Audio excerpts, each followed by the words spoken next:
എല്ലാ പ്രിയപ്പെട്ട പ്രേക്ഷകർക്കും കൗമുദി ചാനലിലെ സൗഖ്യത്തിലേക്ക് സ്വാഗതം. ഇന്ന് നമ്മൾ വന്നിരിക്കുന്നത് കോഴിക്കോട് ആയുർവേദ ഫാർമസിയിലെ ചീഫ് ഫിസിഷ്യനായ ഡോക്ടർ സത്യാനന്ദ സാറിൻ്റെ കൂടാണ്. സാർ സ്വാഗതം. നമസ്കാരം.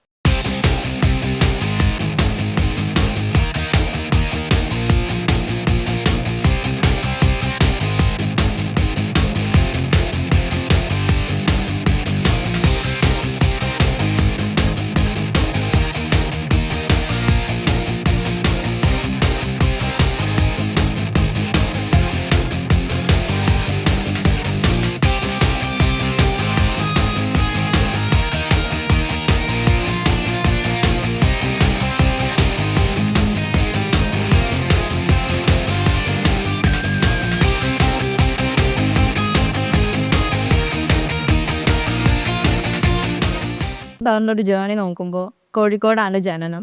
അവിടുന്ന് ഇന്ന് ബത്തേരിയിൽ ഒരു ആയുർവേദ ഹോസ്പിറ്റലിൻ്റെ ഓണറായി സാർ ഒരു ജേണിയിലേക്ക് മാറി. അവിടെ അച്ഛൻ്റെ അമ്മയുടെയും പൊന്നോമന പുത്രനായി അതിനുശേഷം കോഴിക്കോട് കോളേജിൽ പഠനം, ആയുർവേദ പഠനം. എങ്ങനെയായിരുന്നു സാറിൻ്റെ ആ ഒരു ജേണി വന്നിരുന്നത്? പറയുകയാണെങ്കിൽ 1969 സെപ്റ്റംബറിലാണ് വയനാട്ടിലെത്തിയത്. പഠനകാലം കഴിഞ്ഞ ഉടനെ ബത്തേരിയിൽ എത്തപ്പെട്ടതാണ്. എത്തപ്പെടാനുള്ള സാഹചര്യം നമ്മളെ ബ്രദറുണ്ട് അവിടെ കോഴിക്കോട്, വിജയദാസ് നായർ, ഹോൾസെയിൽ വ്യാപാരമാണ്. അവരുടെ ഒരു മനസ്സോടു കൂടി തന്നെയാണ് ഇവിടെ ബത്തേരിയിലെത്താൻ. ഞാനവിടെ ഫാർമസി തുടങ്ങിയ കാലത്ത് അതൊരു ഫാർമസി ആയിരുന്നു ആദ്യകാലത്ത്. ഫാർമസി സ്റ്റോർ പോലെ സ്റ്റോർ. ഒരു ആയുർവേദ മരുന്ന് ശാല, വൈദ്യശാല എന്നുള്ള നിലവാരത്തിലാണെന്നു. 19 ആയുർവേദം എന്ന് പറഞ്ഞാൽ വൈദ്യശാലയാണ് പണ്ട്. മുമ്പ് അങ്ങനെ പറയാം.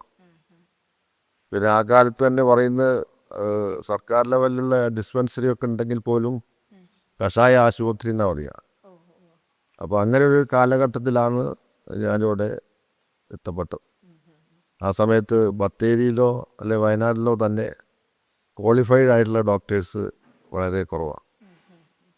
പരമ്പരാഗതമായിട്ട് ചികിത്സ ചെയ്യുന്ന നാടൻ ചികിത്സാ രീതികളൊക്കെ ചെയ്തു വരുന്ന കുറേ ആളുകളൊക്കെയാണ് ഓരോ പ്രദേശത്തും. അത് പച്ചമരുന്നുകളൊക്കെ കളക്ട് ചെയ്തുകൊണ്ട് അവരെന്നെ സ്വയം മരുന്നുകളൊക്കെ ഉണ്ടാക്കി കൊടുക്കുന്ന രീതിയാണ് ആ കാലത്ത് വന്ന കാലത്ത് ഇവിടെ കണ്ടുകൊണ്ടിരുന്നത്. അതുകൊണ്ട് തന്നെ ഈ പച്ചമരുന്ന് സ്റ്റോക്ക് ചെയ്യാൻ എനിക്ക് പ്രത്യേക താല്പര്യം വരാൻ നമ്മുടെ ബ്രദർ അവിടെ പച്ചമരുന്നിൻ്റെ വ്യാപാരവും അതുപോലെ അങ്ങാടി മരുന്നിൻ്റെ വ്യാപാരവും ചെയ്യുന്നതാണ്. അതുകൊണ്ട് അതിനോടുള്ള താല്പര്യം പഠിക്കുന്ന കാലം പോലെ ഞാൻ അവിടെ തന്നെ കുറേ പെരുമാറുന്നതുകൊണ്ട് അതിൽ നിന്ന് കുറേ പരിചയം കിട്ടിയത് കൊണ്ടാണ് ഈ പച്ചമരുന്നിനോട് താല്പര്യം. ഇവിടെയും ഞാൻ ഫാർമസി തുടങ്ങിയ സമയത്തും എനിക്ക് അതിനോട് അട്രാക്ഷൻ ഉണ്ടായി. അതുമാത്രമല്ല, ചുറ്റുപാടുള്ള ഈ ആളുകളൊക്കെ തന്നെ, ഈ പറഞ്ഞ ആളുകളൊക്കെ തന്നെ പച്ചമരുന്നാണ് ഉപയോഗിച്ചിരുന്നത്. അപ്പോൾ അത്തരം മരുന്നുകൾ ഇവിടെ കളക്ട് ചെയ്യും, അത് ഇവരിങ്ങനെ വാങ്ങിക്കൊണ്ട് പോകും. അതോടൊപ്പം തന്നെ എൻ്റെ ചികിത്സകരം നടന്നുകൊണ്ടിരിക്കും. കാരണം അന്ന് അക്കാലം വരെ ഈ പറഞ്ഞ ആളുകളെ ചികിത്സയായിരുന്നു ആളുകൾ ചെയ്തിരുന്നത്. അപ്പോൾ എൻ്റെ വരവും അതോടുകൂടി സർക്കാർ ലെവലിലുള്ള ഡിസ്പെൻസറികളൊക്കെ കുറച്ചുകൂടി പ്രോഗ്രസ് ആവാൻ തുടങ്ങി. പഴയതിൽ നിന്നും കുറേ മാറ്റങ്ങൾ. കാരണം സംഘടനാ ലെവലിലുള്ള പ്രവർത്തനം കാരണം നിർബന്ധിതരായിരുന്നു വേണേൽ പറയാം. സർക്കാർ നിർബന്ധിതരായിട്ട് കുറേ കൂടി ഡെവലപ്പ് ആക്കണം എന്നുള്ള, ആളുകൾക്ക് കുറേ കൂടി ഗുണം കിട്ടണം എന്നുള്ള നിലയിൽ മറ്റേ അലോപ്പതി ഹോസ്പിറ്റലും ഡിസ്പെൻസറിയൊക്കെ ആയിരുന്നു ആ കാലത്തും അത്യാവശ്യമാണ്. അതും വളരെ പരിമിതമാണ്. അവിടെയും ഈ ചെറിയ ചെറിയ ഔഷധങ്ങൾ തമ്മിൽ മിക്സ് ചെയ്ത് കൊടുക്കുന്ന ഒരു രീതിയായിരുന്നു അലോപ്പതി.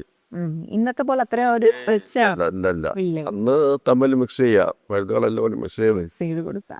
ഇവിടെ ഇപ്പോൾ കഷായം ഉണ്ടാക്കുന്നതിന് പകരം അവിടെ മറ്റേ അവരുടെ കെമിക്കൽസ് ഉള്ള ഉപകരണങ്ങൾ ഉപയോഗിച്ചുള്ള മരുന്നുകളാണ് അവിടെയും കൊടുത്തിരുന്നത്.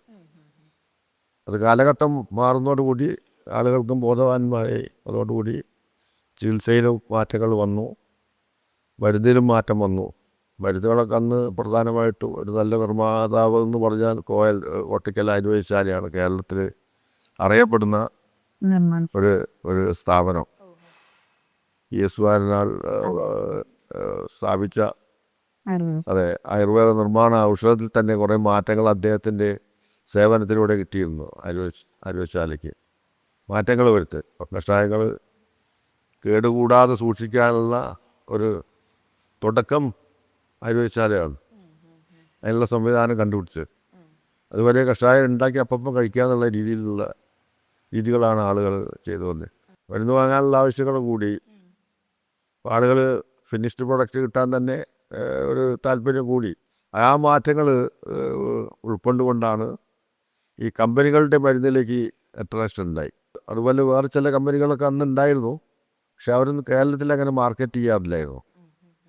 അവിടെ അവർ മാർക്കറ്റിങ്ങും പിന്നെ മെല്ലെ അവരും കേരളത്തിലേക്ക് മാർക്കറ്റ് ചെയ്ത്. അതോടൊപ്പം തന്നെ ഈ സ്ഥാപനത്തിലും കുറേ മരുന്നുകൾ കമ്പനികളുണ്ട്. കാരണം പ്രാക്ടീസിന് കുറച്ചും കൂടി എളുപ്പമാണെന്ന സൗകര്യമാക്കി അതിലേക്ക് കടന്നു. അങ്ങനെ ചില കമ്പനികളൊക്കെ അന്ന് കൂടുതലും ചില കമ്പനികളൊക്കെ അന്ന് മരുന്നുകൾ സ്റ്റോക്ക് ചെയ്തു, അത് ഉപയോഗിക്കാൻ തുടങ്ങി.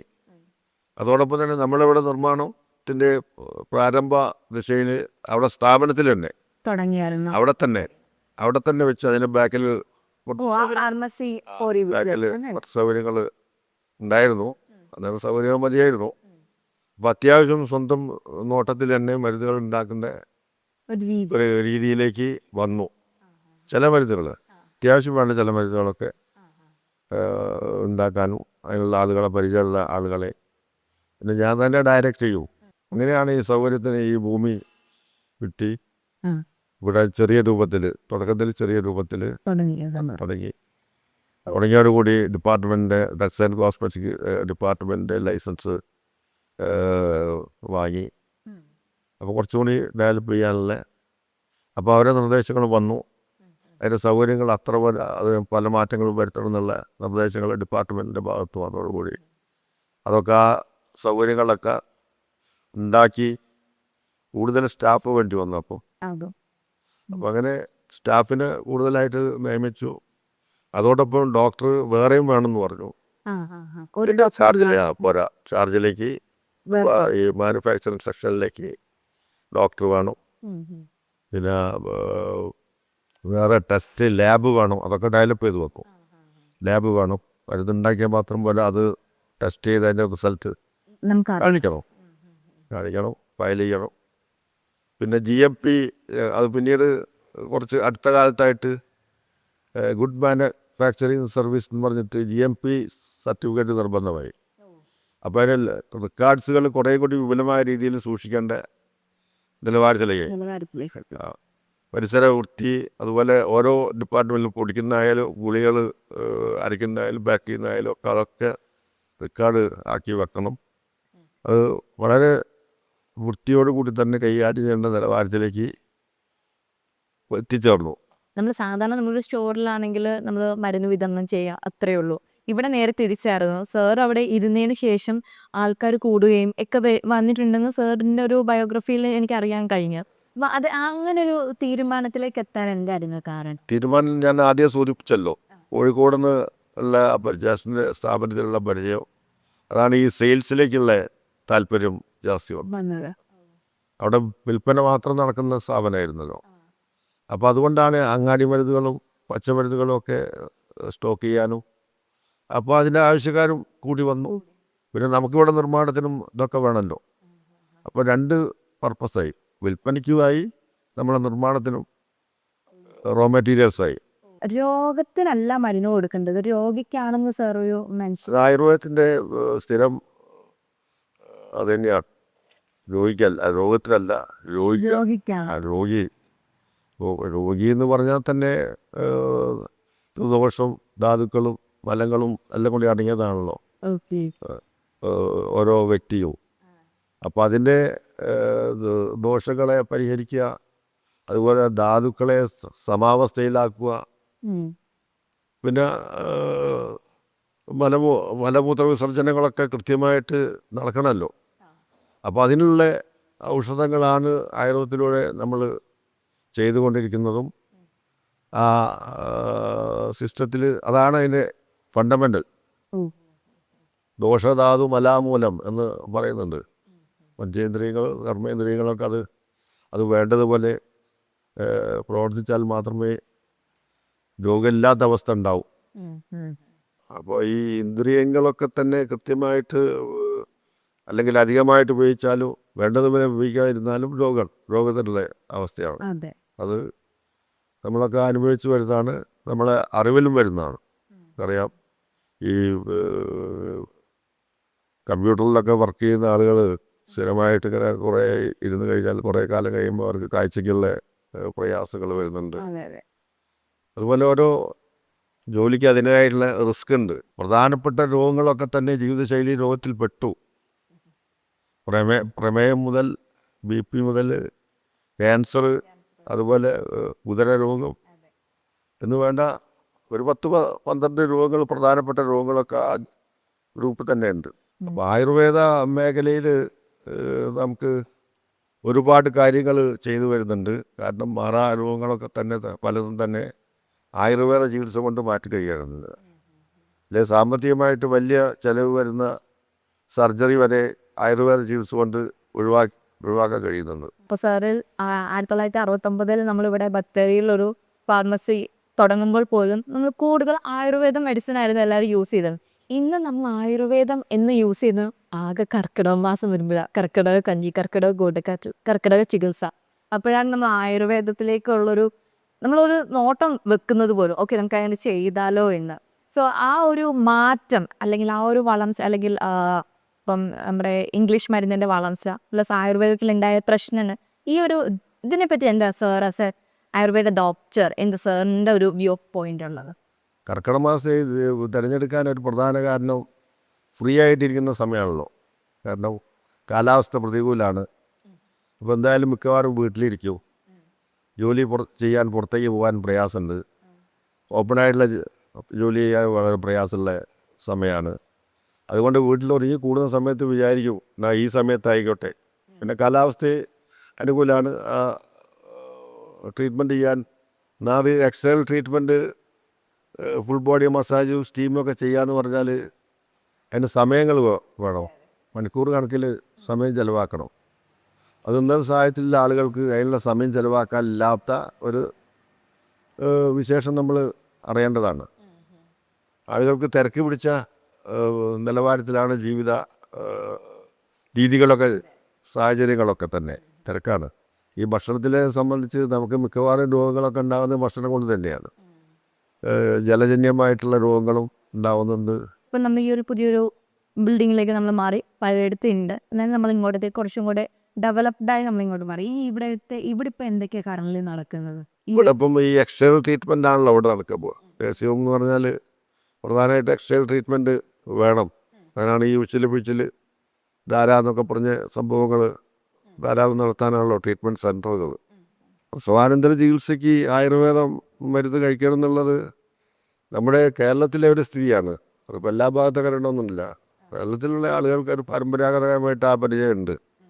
അതിന് അവനാൻ പ്രസവിച്ചപ്പോൾ തിരക്കുണ്ട് എന്നുള്ള വീട്ടമ്മമാർക്ക് അറിയുന്നതൊക്കെ ചെയ്തു എന്നുള്ള ഒരു മുൻധാരണ ഉണ്ട്.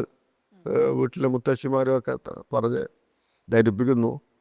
പക്ഷേ ജീവിത സാഹചര്യം അനുവദിക്കുന്നില്ല. ജോലിയുണ്ട്. അപ്പോൾ ജോലിക്ക് പോകണം, ജോലി മുടക്കരുന്നുള്ള നിലവാരത്തിലേക്ക് ആളുകൾ കരുതി അങ്ങനെ കുറേ പരിമിതപ്പെടുത്തുന്നുണ്ട്. സോ ആയുർവേദം മരുന്ന് യൂസ് ചെയ്ത് പെട്ടെന്ന് റിസൾട്ട് കിട്ടുന്നില്ല എന്നൊക്കെ പലരും പറയാറുണ്ട്. അലോപ്പതിയിൽ അത്രയും ഫാസ്റ്റ് അല്ല, കിട്ടുന്നില്ല എന്നൊക്കെ പറയുന്നത്. സോ അങ്ങനെയൊക്കെ പറയുന്നവരോട് സാർ ആസ് എ ഡോക്ടർ, എന്താ ഫിസിഷ്യൻ എന്ന രീതിയിൽ സാറിന് എന്താ പറയാൻ? അത് പഴയ കാലത്ത് അങ്ങനെ പറയായിരുന്നു. പക്ഷേ ഈ കാലത്ത് അങ്ങനെ പറയാൻ പറ്റില്ല. കാരണം മരുന്ന് നിർമ്മാണവും മരുന്ന് പ്രൊഡക്റ്റൊക്കെ അഡ്വാൻസ് ആയിട്ട് മാർക്കറ്റിലുള്ള കാലഘട്ടമാണ് ഇപ്പോൾ. ഏത് അസുഖത്തിനായാലും പെട്ടെന്ന് മാറാവുന്ന രോഗമാണെങ്കിൽ പെട്ടെന്ന് തന്നെ മാറുന്നുണ്ട്. അത് ആയുർവേദ മരുന്നായാലും മാറുന്നുണ്ട്. പിന്നെ നമ്മൾ കഷായം ഉണ്ടാക്കി കുടിക്കുന്ന രീതിയല്ലല്ലോ ഇപ്പോൾ. ഇപ്പം മരുന്നുകളൊക്കെ ഉണ്ടല്ലോ ഫിനിഷ്ഡ് പ്രൊഡക്റ്റായിട്ട്. ഇപ്പം ഏത് അസുഖത്തിലുള്ള പ്രൊഡക്റ്റും മാർക്കറ്റിൽ കിട്ടുന്ന നിരവധി ഓൾ ഇന്ത്യ ലെവലിൽ തന്നെ പരിശോധിച്ച കമ്പനികൾ ഏതിനും മെഡിസിൻ ഉണ്ട്. പക്ഷെ അതിപ്പോൾ നിർദ്ദേശിക്കുന്ന ഡോക്ടറുടെ കഴിവിന് അനുസരിച്ച് കുറേ മാറ്റങ്ങൾ വന്നുകൊണ്ടിരിക്കും. സെലക്ട് ചെയ്യാനുള്ള ഡോക്ടറെ ചോയ്സ് കറക്റ്റ് അല്ലെങ്കിൽ പറഞ്ഞ പോലെ സമയം പിടിക്കുന്നു. ഇവിടെ ക്ഷമയില്ലായ്മ നമുക്കുണ്ട്. പിന്നെ അലോപ്പതി ട്രീറ്റ്മെൻറ്റിലേക്ക് പോയി കഴിഞ്ഞാൽ ഇഞ്ചക്ഷൻ്റെ ഒരു പ്രയോഗം ഉണ്ടല്ലോ, അത് ആയുർവേദത്തില്ലല്ലോ. അത് ആയുർവേദം ചെയ്യാൻ പാടില്ലാത്തതാണ്. അപ്പോൾ അതിൻ്റെ ഒരു മാറ്റം എന്തായാലും കാണും. പെട്ടെന്ന് ബ്ലഡിലേക്ക് ഡയറക്റ്റ് കൊടുക്കുന്ന രീതിയാണുള്ളത്. അപ്പോൾ അത് ആ മാറ്റം നമ്മൾ അംഗീകരിച്ചേ പറ്റൂ. ശാസ്ത്രത്തിൻ്റെ വളർച്ചയും മെഡിസിൻ്റെ ബത്തേരിയിൽ ഒരു ചെറിയൊരു ഫാർമസി തുടങ്ങി, ഇന്നിപ്പോൾ ഇവിടെ ഒരു നഴ്സിംഗ് ഹോമിലേക്ക് കുറച്ചും കൂടി ഡെവലപ്ഡ് ആയി. ഇനി എന്താണ് സാറിന് നെക്സ്റ്റ് ഒരു ഫ്യൂച്ചർ പ്ലാൻ? കുറച്ചുകൂടി ഒന്ന് ഡെവലപ്പ് ആവുന്നുണ്ട്. കുറച്ചുകൂടി സൗകര്യങ്ങൾ കൂട്ടി. ഇവിടെ ഏരിയ ഉണ്ട്, സ്ഥലം കുറേ ഉണ്ട്. അപ്പം ബിൽഡിംഗ് പുതിയതുണ്ടാക്കി ഇപ്പോൾ മാനുഫാക്ചറിങ് മേഖലയിലും കുറച്ചുകൂടി ഡെവലപ്പ് ആകാനും നമ്മുടെ ട്രീറ്റ്മെൻറ്റ് സൈഡിലും കുറച്ചുകൂടി ഡെവലപ്പ് ആക്കാനും ഒക്കെ ഉള്ള ആഗ്രഹമുണ്ട്. അതിനുള്ള ആരോഗ്യം തരുമെന്നറിയില്ല. എന്തായാലും ഇത്രയും സമയം നമ്മുടെ ഒപ്പം വരുന്ന നമ്മുടെ പ്രേക്ഷകർക്ക് വേണ്ടി വിലപ്പെട്ട കുറേ കാര്യങ്ങളും പറഞ്ഞു, ആയുർവേദത്തെ പറ്റിയും എല്ലാം പറഞ്ഞു. സാറിൻ്റെ വിലപ്പെട്ട സമയം നമുക്ക് തന്നതിന് ഒരുപാട് നന്ദി. ഇതുപോലെ ഫ്യൂച്ചർ പ്ലാൻസോടുകൂടി സാറിൻ്റെ ആഗ്രഹം പോലെ നല്ല രീതിയിൽ തന്നെ ഇത് മുന്നോട്ട് വളരട്ടെ എന്ന് ആശംസിക്കുന്നു. Thank you so thanks.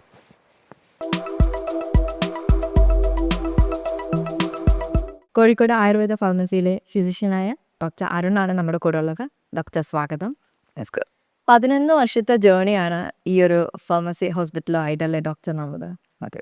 എങ്ങനെയാണ് ഈ ഒരു ജേണിനെ പറ്റി ഡോക്ടറിന് എന്താ പറയാനുള്ളത്?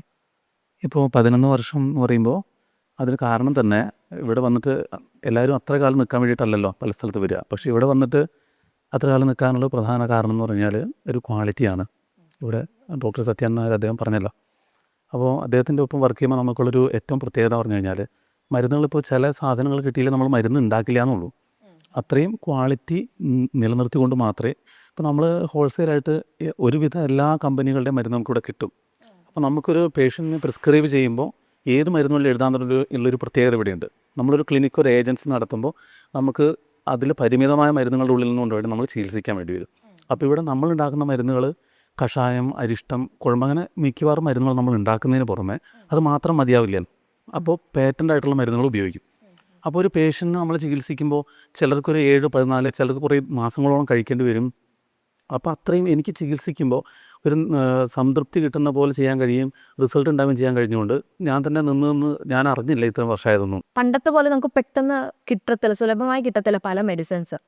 നമുക്ക് ഭയങ്കര ടൈം എടുക്കും. അപ്പോൾ ഇപ്പോൾ നമ്മളിവിടെ മാനുഫാക്ചർ ചെയ്യുമ്പോൾ അങ്ങനെ ഒരു സിറ്റുവേഷൻ വരുമ്പോൾ കിട്ടാതെ തന്നെ സിറ്റുവേഷൻ നിങ്ങൾ എങ്ങനെ അതൊന്ന് തരണം ചെയ്യുന്നത്, അങ്ങനെയൊക്കെ ഉള്ള ഈ സിറ്റുവേഷൻസ്? അതിന് ശരിക്കും പറഞ്ഞാൽ ഡോക്ടർ കുടുംബപരമായിട്ട് ആയുർവേദത്തിലുള്ളതാണ്. ഇദ്ദേഹത്തിൻ്റെ ഏട്ടൻ ഫാമിലി എല്ലാം നാട്ടിൽ ഇതേപോലെ മരുന്നുകളുടെ എല്ലാ രീതിയും ചെയ്യുന്നുണ്ട്. ഇതുപോലെ വിതരണം എല്ലാം ഉണ്ട്. അപ്പോൾ പരമാവധി നമുക്കില്ലാത്തതൊക്കെ നമ്മൾ അവിടെ നിന്ന് എടുത്തിട്ടൊക്കെയാണ് നമ്മൾ ചെയ്യുന്നത്. പിന്നെ ഡോക്ടർക്ക് എല്ലാം ദീർഘവീക്ഷണത്തോടെ ചെയ്യും. അതുകൊണ്ട് പരമാവധി നമ്മൾ ഉണ്ടാക്കാൻ പോകുന്നതിന് മുമ്പ് തന്നെ അതിനുള്ള തയ്യാറെടുപ്പുകൾ തുടങ്ങും, മരുന്നുകൾ അവൈലബിൾ ആക്കും. അങ്ങനെ നമ്മൾ ധാരാളം പ്രൊഡക്ട്സ് ചെയ്യുന്നില്ല. നമ്മൾ ചെയ്യുന്നത് നമുക്ക് ഏറ്റവും ഉറപ്പോടുകൂടെ ചെയ്യാൻ പറ്റുന്നത് മാത്രം ചെയ്യുകയും അതിൽ നിന്ന് മുൻകൂട്ടി കരുതി വയ്ക്കുകയും ചെയ്തിട്ടാണ് നമ്മളങ്ങനെ പല സ്ഥലത്തും അങ്ങനെയാണ് മരുന്നുകൾ സ്വീകരിക്കുന്നത്. അതുകൊണ്ടാണ് നമുക്കെപ്പോഴും ഉണ്ടാക്കാൻ കഴിയുന്നത്. ഡോക്ടറിന് ഇപ്പോൾ പേഴ്സണലി ഈ ഒരു 11 വർഷത്തിൻ്റെ ഇടയ്ക്ക് ഏറ്റവും കൂടുതൽ ഒക്കെ ഒരു ചാലഞ്ചിങ് ആയ എന്തെങ്കിലും കേസസ് അങ്ങനെ വല്ല വന്നാൽ അത് ആയുർവേദത്തിനെ കൊണ്ട് പറ്റില്ല എന്ന് പറഞ്ഞ കേസ് ആയുർവേദത്തിനെ കൊണ്ട് പറ്റി, അതൊരു വലിയൊരു പ്ലസ് പോയിന്റ്. അങ്ങനെ എന്തെങ്കിലും ഒരു കേസസ് എപ്പോഴെങ്കിലും ഉണ്ടായിട്ടുണ്ടോ ഡോക്ടറിൻ്റെ ഈ ഒരു കരിയറിൽ? അപ്പോൾ ഞങ്ങളെ സംബന്ധിച്ച് ഞങ്ങളിവിടെ ഒരാളല്ല 3-4 പേരുണ്ട്. ഞങ്ങൾക്കൊരു പേഷ്യൻ്റ് വന്നു കഴിഞ്ഞാൽ ഞങ്ങളെല്ലാവരും ചർച്ച ചെയ്യും. പ്രത്യേകിച്ച് സ്ത്രീകൾക്ക് വേണ്ടിയിട്ട് ലേഡി ഡോക്ടർമാരുണ്ട്. അങ്ങനെ എല്ലാവരും അവിടെയായിട്ടുണ്ട്. അപ്പോൾ ഞങ്ങളെ സംബന്ധിച്ചിട്ട് പക്ഷാഘാതം, സ്ട്രോക്ക് പോലെയുള്ള കാര്യങ്ങളൊക്കെ വരുമ്പോൾ ഞങ്ങളെല്ലാം ഡിസ്കസ് ചെയ്യും. ഞങ്ങൾ സീനിയർ ആയിട്ടുള്ള സത്യാൻ ഡോക്ടറോട് ചോദിക്കുകയും ചെയ്യാറുണ്ട്. അങ്ങനെയുള്ള പല കേസുകളും വന്നിട്ട് മാസങ്ങൾ എടുത്തിട്ടുണ്ട്. ഞങ്ങൾ കുറച്ച് കാലങ്ങൾ എടുത്തിട്ടാണെങ്കിലും അതിന് കാര്യമായ ഭേദം ഉണ്ടാവുകയും ചെയ്തില്ല. അതുപോലെ പുറത്തു നിന്ന ചില പേഷ്യൻസ് അവരുടെ ജോലിയെ തന്നെ ബാധിക്കുന്ന തരത്തിൽ അവർക്ക് ചില മാനസികമായ പ്രശ്നങ്ങളൊക്കെ വന്നിട്ടുണ്ടായിട്ട് നമ്മൾ ആദ്യം അവരോട് തന്നെ പറഞ്ഞിട്ടുണ്ട്, ദിവസങ്ങൾ പിടിക്കും, നിങ്ങൾ ക്ഷമയോടെ ഞങ്ങൾക്ക് നിങ്ങളെ വിട്ടു തരണം എന്ന് പറഞ്ഞിട്ടുണ്ട് അവരുടെ ഫാമിലിയിലെ ആൾക്കാരോട്. അങ്ങനെ ഞങ്ങൾക്ക് അതിന് നല്ല റിസൾട്ട് ഉണ്ടാവുകയും അവർ തിരിച്ച് ജോലിയിൽ പ്രവേശിക്കുകയും ചെയ്തപ്പോൾ ഞങ്ങൾക്ക് വളരെ തൃപ്തി തോന്നിയിരുന്നു. അവർക്കൊക്കെ അവരുടെ പല ആൾക്കാരും മറ്റു പലരും കൂടെ അവർ വരുന്നുണ്ട്. അവർക്ക് ഈ ഒരു മാറ്റം വന്നതിൻ്റെ തൃപ്തിയുണ്ട്. പല കാര്യങ്ങളിലും നമ്മൾ ആയുർവേദ ലിമിറ്റേഷൻ ഉണ്ടെന്നാണ് പൊതുവെ ഉള്ളൊരു സംസാരം. സോ അതെല്ലാം മാറി നമ്മൾ മുന്നിലോട്ട് എത്തി. പല കാര്യം ഇപ്പോൾ ഡോക്ടർ പറഞ്ഞാൽ നമ്മൾ ലൈഫേ ചേഞ്ച് ആയിക്കൊണ്ടിരിക്കുക, മാറ്റങ്ങളെ വന്നുകൊണ്ടിരിക്കുക പല രീതിയിൽ ഈ ഒരു സക്സസ്സിലോട്ട് എത്തട്ടെ. സോ പായിമിൽ നമ്മുടെ ഓഡിയൻസിനോട് ഡോക്ടറിന് എന്താ പറയാനുള്ളത്?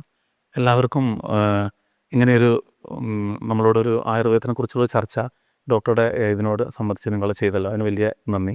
അതുപോലെ ആരോഗ്യ മേഖലയിലേക്ക് നമ്മൾ ഔഷധത്തിലേക്ക് ചിന്തിക്കുന്നതിന് അവസ്ഥ വരുത്താതെ നമുക്കെപ്പോഴും നമ്മൾ ചിന്തിക്കുന്നതാണ് മരുന്ന് വാങ്ങണം, അങ്ങനെയല്ല ശരിക്കും. ആരോഗ്യം നിലനിർത്തിയിട്ട് മരുന്നുകളുടെ ആവശ്യമില്ലാതിരിക്കാനാണ് നമ്മളെപ്പോഴും പ്രാർത്ഥിക്കുന്നത്. ശരിക്കും ലോക സമസ്ത സുഖിനോഭവം എന്നുള്ള ആയുർവേദത്തിലുള്ള ഒരു ആപ്തവാക്യം നമ്മൾ പറയുമല്ലോ. മരുന്നുകളിലേക്ക് എപ്പോഴും ചിന്തിക്കേണ്ടി വരുന്നത്, നിങ്ങൾ ശ്രദ്ധിച്ചിട്ടില്ലേ, യോഗ പോലെയുള്ള കാര്യങ്ങളൊക്കെ ചെയ്യുന്ന ആൾക്കാർ ചിലർ 100 വയസ്സ് വരെ ജീവിക്കുന്നു, ചിലർ പറയും ഇതുവരെ ഒരു മരുന്ന് പോലും കഴിച്ചിട്ടില്ല എന്ന്. എല്ലാവരുടെ ശരീരത്തിനും ആ ഒരു ക്യാപ്പബിലിറ്റി, എല്ലാവരുടെ ശരീരത്തിനും ആ ഒരു സ്വാതന്ത്ര്യം അല്ലെങ്കിൽ രീതിയുണ്ട്, അവരവർ തിരിച്ചറിയുന്നില്ല. ചില സിനിമയിൽ അഭിനയിക്കുന്നവരൊക്കെ പെട്ടെന്ന് കുറയ്ക്കുന്നു കൂട്ടുന്നൊക്കെ പറയുന്ന പോലെ നമ്മുടെ ശരീരം നമുക്ക് ഫ്ലെക്സിബിളാണ്, നമുക്ക് അറിയാത്തതുകൊണ്ടാണ്. നമുക്ക് വേണ്ടതുപോലെ ആഹാരം കഴിച്ച് വേണ്ടതുപോലെ ശരീരത്തിന് റെസ്റ്റ് കൊടുത്തു കഴിഞ്ഞാൽ ഒരിക്കലും കഴിക്കാതിരിക്കാൻ പോലും പറ്റും. ഒരു ദേഹ സംരക്ഷണം മാത്രം മതിയാവും, ആരോഗ്യ സംരക്ഷണം മാത്രം. ആ രീതിയിലേക്ക് എല്ലാവരും വരണം. മരുന്നുകളെ ഡിപ്പെൻഡ് ചെയ്യാൻ ലോകത്തിന് ആർക്കും മരുന്നുകളെ ആശ്രയിക്കാതെ തന്നെ ചെയ്യാൻ പറ്റും. പിന്നെ ഇതുപോലെ നമുക്ക് ദേഹരക്ഷയൊക്കെ ചെയ്യാൻ പറ്റും. അങ്ങനെയുള്ളൊരു നല്ലൊരു ലോകം തുടർന്ന് ഉണ്ടാവാൻ സാധിക്കും. Okay, thank you doctor. സൗഖ്യത്തിൻ്റെ ഇന്നത്തെ അധ്യായം ഇവിടെ അവസാനിക്കുകയാണ്. ഇനി ഒരു പുതിയ അതിഥിയുമായി അടുത്ത ദിവസം കാണാം. നന്ദി, നമസ്കാരം.